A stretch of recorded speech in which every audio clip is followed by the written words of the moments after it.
Welcome to Faith Positive Radio with Dr. Joey Fawcett, the Christian business coaching conversation that increases your faith with greater joy at work so you love God and others more. Dr. Joey interviews Christian business professionals just like you to discover their secrets for working faith positive in a negative world. Welcome to Faith Positive Radio with Dr. Joey Fawcett.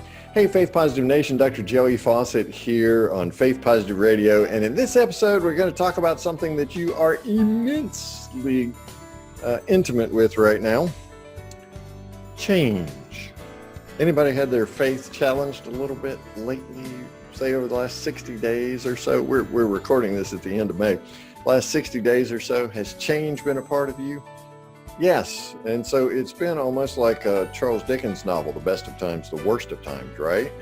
No morning commutes, that's great. Worst of times has been you're trapped at home with your family and you're not sure how both of you can work and keep the kids in homeschool. I mean, it's redefined stressful for a lot of us. Well, the good news is we have some relief for you because going forward, the long shadow of this pandemic is going to continue. And we need to learn how in faith to deal with change better. Okay, maybe I should be more confessional and say I need to learn how to deal with change a little bit better. This book will help you deal with change in so many absolutely wonderful and positive ways and will engage your faith. And you're going to love hearing from the author describe it today. The name of the book is Roll Up Your Sleeves. Roll Up Your Sleeves. The subtitle is Leading and Living in a World of Constant Change. Not just change, but constant change. So Faith Positive Nation, say hello again to the author of The White Shirt that you have read previously and heard me brag about and send many copies to people. Michael Alan Tate is in the Faith Positive house. Hello, Mike. How are you today, buddy? Good, Dr. Joy. Good to see you again. Oh, sure. Man, I'm delighted to have you here. Roll up your sleeves. If I'd have known, I'd have wore long sleeves today and had a little dramatic. I see you're ready, man. And you got a white shirt on. I'm getting the theme here. The white shirt, roll up those sleeves on the white shirt. Yeah, I got it, man. And you're looking nice. It's great to have you back on Faith Positive Radio and to talk about your second book, right? Roll Up Your Sleeves, Leading and Living in a World of Constant Change. Right. So where did this book come from? Well, that term, roll up your sleeves, you've heard it all your life. We all have from our many a time from your parents and your boss and your wife and everybody else, to kind of get over it and get on with life. But roll up your you sleeves and I both and put your back in it. That was my dad's phrase. Put your back. Yeah. Pull up your bootstraps, all that kind of stuff. But that's what we've been told, but we all know that's not how it works. It took a little more than rolling up my sleeves, Mike. Yeah, it's a little bit more involved in that. And that's what the book's about. It's about the difference between change and transition. That's kind of the bottom part is, change is an event, like the virus hit. Okay. Transition are the emotions we go through after the event occurs.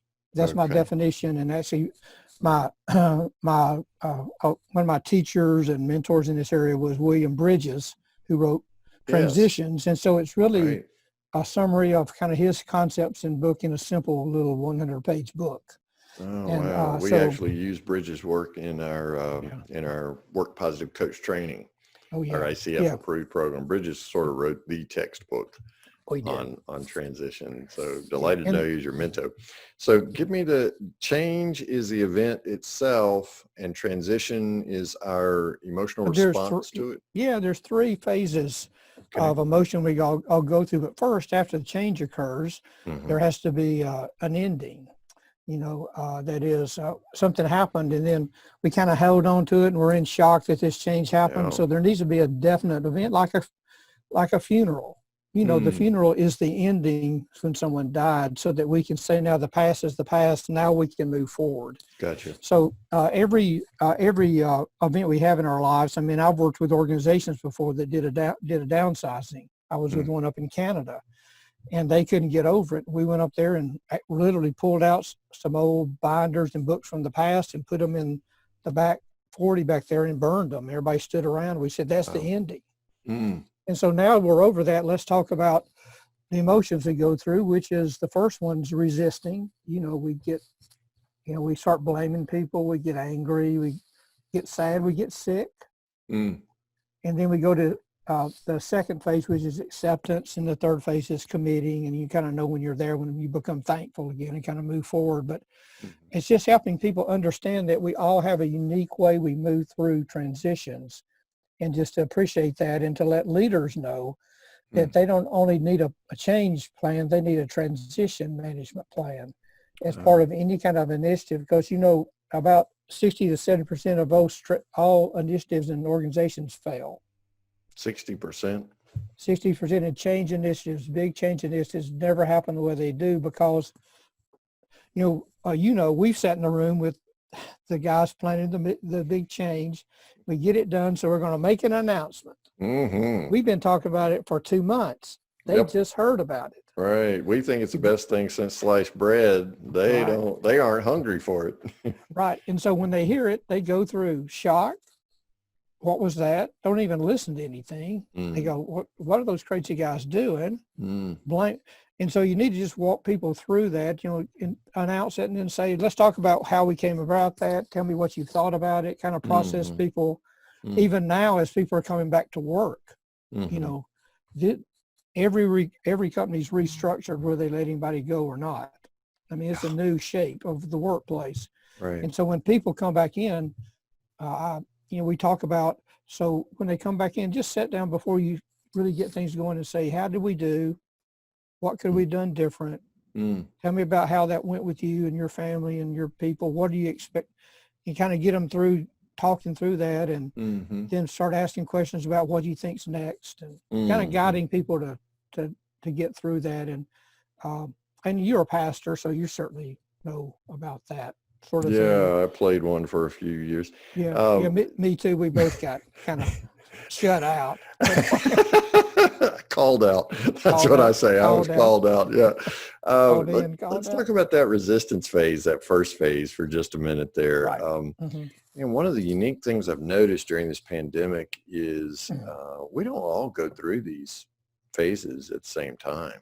Some of us, even after, and now we're looking at pretty much 60 days into this pandemic, we're still in resistance. We just can't believe this thing has happened. What do you say to somebody who gets stuck in resistance to help them move forward, Mike? Yeah. Well, to back up a little bit from that, one of the reasons it's so hard to move out of that is because we don't have, as we talk in the book, we don't have a promised land yet. We really don't have a clear vision of what's next. And so until you have some kind of semblance, that's why we need leaders who will stand up and declare a future for us. And it may not be exactly the future what it is, but we need somebody to say, here is something we're headed towards, guys. Here's something we're after. Once you have that, you can move through it.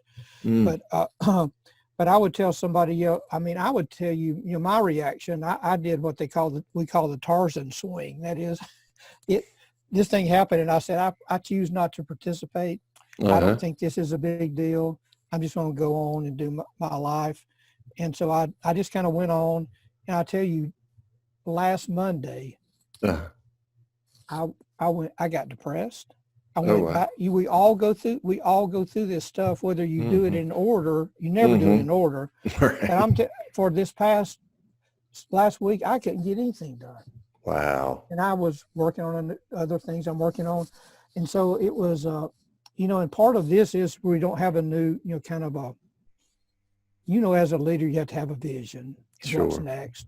Sure. And so we just need, as leaders out there, even in organizations, I say, give us a 40-day vision. I don't care. It doesn't have to be 2 years, but let's get that idea of I always talk about 40 days. I think you should come back in as organizations, say the next 40 day, guys, this is going to be our theme. Next 40 days, this is going to be our theme. Let's just get people with an idea of what's next so they can start moving forward and feel like they got some kind of traction. I mean, it's all unknown, but Sure. And that's why shortening up that time frame, say from 2 years to 40 days, is so important. Also, 40 days, Mike, that's a wonderful biblical number. Has this whole Exodus story informed rolling up your sleeves?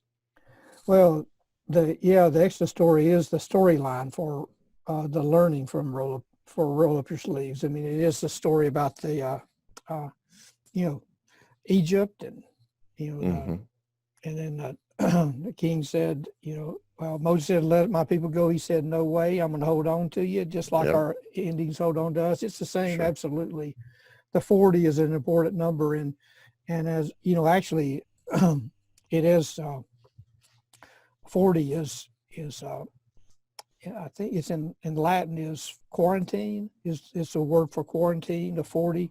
Wow. So this whole thing, that's where that came from. There's no science behind it. It's just, I believe I think you can't plan unless you have a definite start and ending on anything. Sure. So that's why we need a plan. And I'll say, try 40 days, at least have something to hang to put some fence posts around so you can move forward. So. Right. One of the books that's been really important for me and my own understanding of vision and vision casting for our company has been a book by Bob Johansson called The New Leadership Literacies. And in there, he draws a really good distinction between clarity and certainty. Yeah. So leaders need to be clear, here's the hope, here's the source of hope. They can't tell you for certain in 40 days what things are going to be like. And I think that's been part of what a lot of us have been resisting is that this constant change, the time frame on it's gotten really tight. I mean, it's like 1 week they're telling me, you got to wipe down your groceries because this thing can live on a package. And then the next week they're telling me, oh, it can't live that long on it. Yeah. So, I don't have a whole lot of certainty, but I need clarity. And that's what I hear you talking about. Yep. Wow. Yeah. Oh, that's good stuff. The certainty and clarity. Yeah, that's exactly we all need some clarity for going forward. And we can't do that ourselves. That's kind of the problem. And when we get into this stuff, I mean, I'm probably the world's worst. I think we all teach what we most need to learn. And, that's right. We're all working on our own stuff, right, brother? And my inclination is to step back and I'll take care of myself and I'll figure it out. But we are our worst counselors when change hits. We got to find a friend. Two are better than one for if we fall down. But so a lot of the same principles that were in the white shirt, of course, are kind of run through this book as well. And this is, again, a parable. It's the same four guys. As they get older, it's 10 years after the white shirt. Wow. Now they boys, all of them are men, they have families. The boys have grown up and got families, huh? Yeah. Oh, I love it. And and Darius, their mentor, gets really sick and they travel to Jerusalem to see him and learn a lot of lessons about change and transition. Happened to land there on Passover, by the way. So. Oh, how about that? They're in Jerusalem at Passover. That's awesome. Yeah. So that's how they learn about the story and apply that back to their lives. Gotcha. In their own way. So, So our first response to constant change is resistance. Okay. What's that second that you were just mentioning after resistance? Then what do we do? Exploring. Okay. Yeah. What does that look like? Well, it just looks like thinking about new ideas. It's you start bargaining with yourself like, this could help, that could help you. Start exploring ideas. And so when you're, as a leader, when somebody's in resisting, that stage right there, the questions you would ask them to move them forward is to say, so what ideas have you had that we could consider as we go forward? Have you thought of anything that could be improved? Not that we're going to do it, but have any ideas come to you during all this time when all your world's been shaken that you've learned that we could apply going forward? So we're just help people who are in that resisting stage take a step forward to explore some. So basically we're saying, let's explore some possible ideas. Okay. And that's where you are in exploration.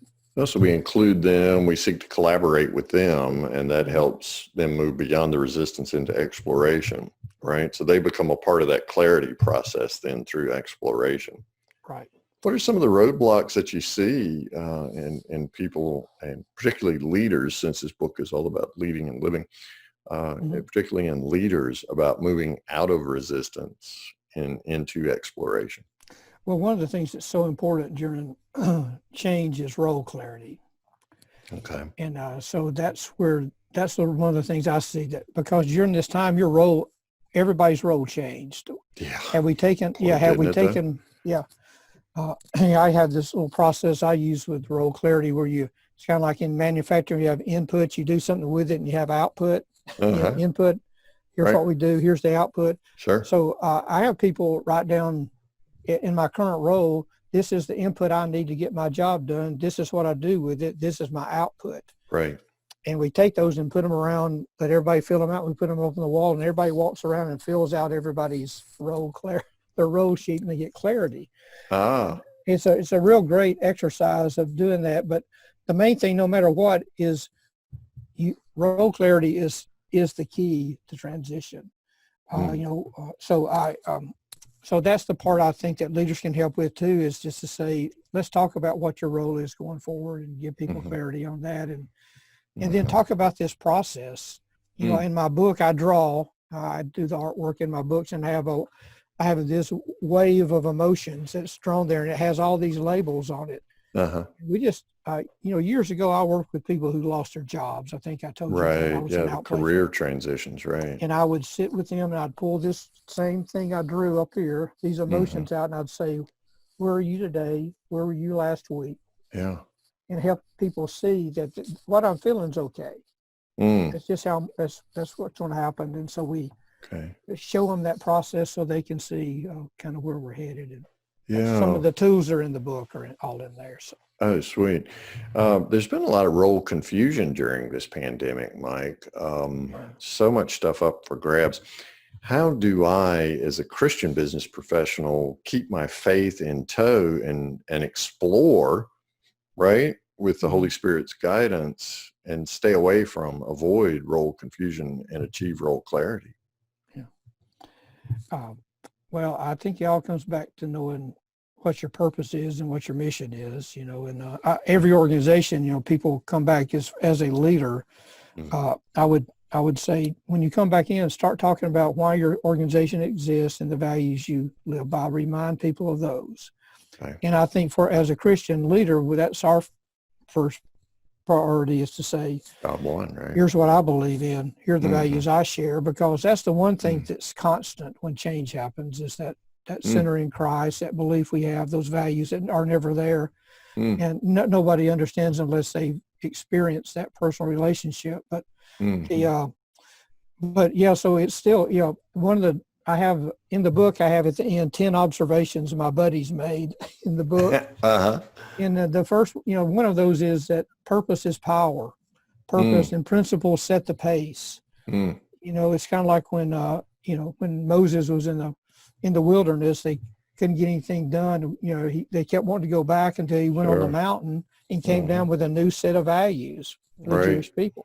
Role clarity, principles, purpose. When those things are, if you circle around those things, our organization will heal itself and get back to productivity. But if you just focus on productivity, it'll never, it's kind of like C.S. Lewis, go for heaven, you get earth thrown in. Go for earth, right. That's one go of my for earth favorites. And you'll get neither. That's and right. So purpose is heaven. I mean, let's remember, if your business doesn't have a purpose itself making money, you're going to have a tough time these days. Yeah, you really are. And it's even short-sighted if making money is your company's business. Yeah. And I think in terms of role clarity, one of the things that I've observed in working with Christian business people during this pandemic is that it's brought a focus, right, on what's really important. So some role clarity has happened. And I can't tell you how many young mothers with whom we work through our technology firm particularly now find themselves working from home, which is nirvana for them because they didn't have a morning commute, but now they got 3 kids at home, right? And so, or maybe young preschoolers. And so they're caring for them while trying to carry on a job and share internet bandwidth with their husband.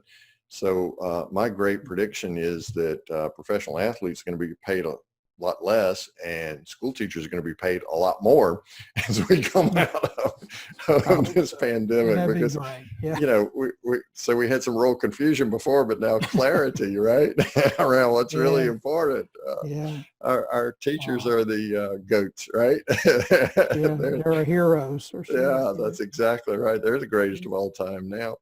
So yeah, I guess that's one of the gifts that comes out of times like this constant change is there's that need for role clarity. And so the things that are really important come down for us at that time. And that's part of exploration. So first we resist, then we explore. What's that third phase, Mike? Committing. We commit to going forward. Okay. And you can always, you have a, focused action. We have a plan. We can see the promised land. We can see at least what that is. And the key to, and we always know we're there because people start being thankful and talk about what they're grateful for. That is the key. That is the one, whenever you hear people being thankful, you're close to getting through this. Okay. I know that from when I told you I worked when people lost their jobs years ago with folks, and we would count the thank you notes they sent out. They had their own office, and I had it was kind of a nice thing that folks had, but and once they got up to about 50 thank you notes, they would find a job within a couple of weeks. Wow. It was, you could just count them. How about and that? I would say, thankfulness, of course, opens up all the doors and is a form of prayer and that sort of thing. So that's and so anyway, and then of course in my white shirt book, and we had the little gratitude journal that the guys kept every day. Right. We're most thankful for and least thankful for. So right. It's the same kind of themes to get through this. But so that's, and then the new beginning, and then I have one of the key premises in the book is some came from some research I did one time in a Hampton Inn. I was coming down for breakfast. I do a lot of scientific research on this, and as I'm walking down to have breakfast, I look over there at a little chalkboard, and they have a sign, and they have written on that sign, "Everyone has unseen battles they are fighting. Be kind." Wow. That's when I was working on this book. And that is the one unshakable truth that this book is based on. And if we take some time to hear people's unseen battles and be kind, but be kind, but speak truth. You have to have kindness and truth together. Sure, speaking the truth in love, right? Yeah, and so that's really there's 10 observations in the book and one unshakable truth, and that is the one that's kind of anchored in. I do remind people too, this book is not a clinical book. It's not based on research about stress. It's based on some common sense ideas and experiences I've had out with my clients who taught me everything I know. So, and my parents, my granddad, my mom. Well, it's based on a whole lot of anecdotal evidence, right? That you've seen succeed in a whole lot of organizations. What is it that keeps me from committing once I get to the promised land? Because I can stand there at the Jordan River and I can see the promised land, but what keeps me from stepping across? I hear you saying gratitude propels me across. What can keep me from crossing the Jordan River to the promised land? Interesting question. What will keep you from going across? And I think probably I can tell you what helps you get across. Right. Maybe that answers that question. Yeah. That is, I mentioned that self-counseling doesn't work. Yes.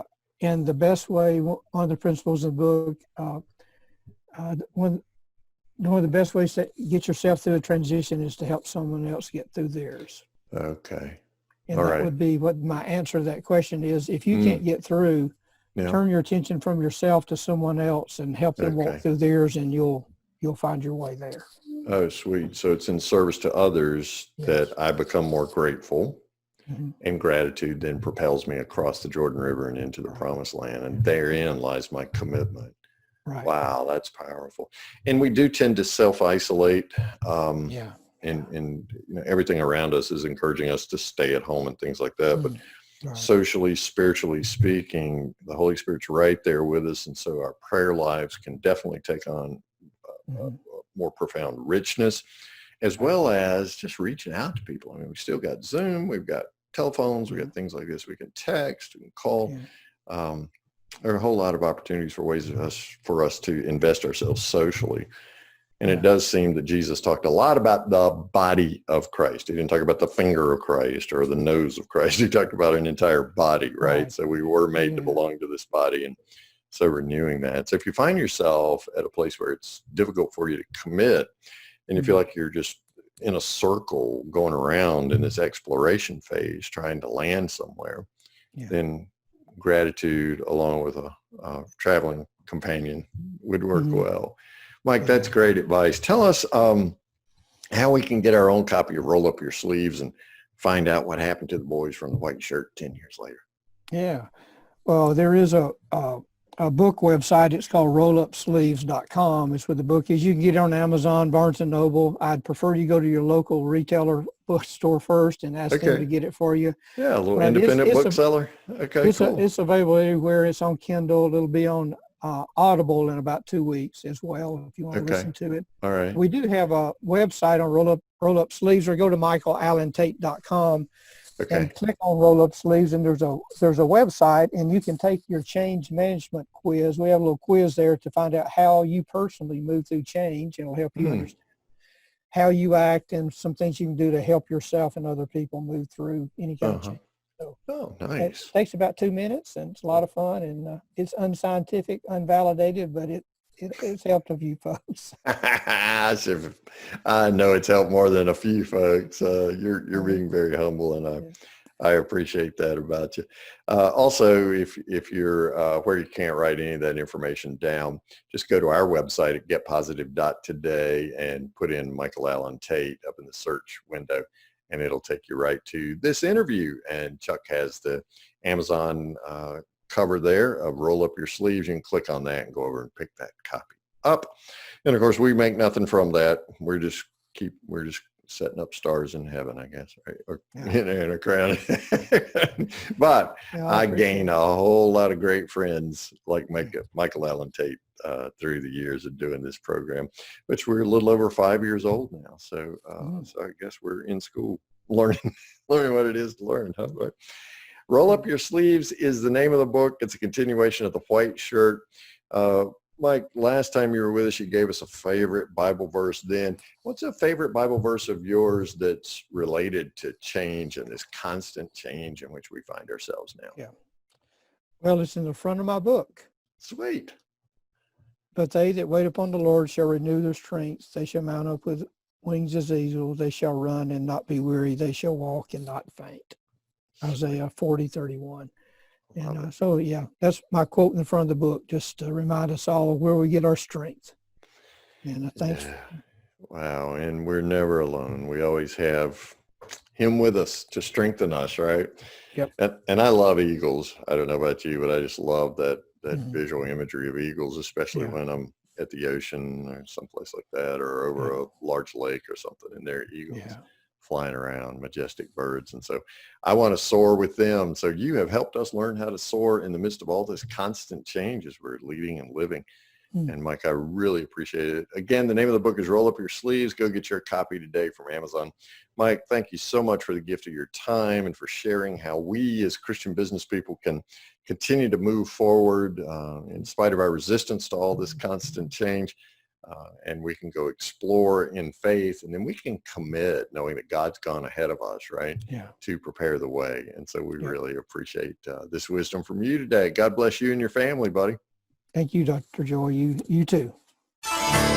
Thanks for listening to Faith Positive Radio, the Christian business coaching conversation that increases your faith with greater joy at work so you love God and others more.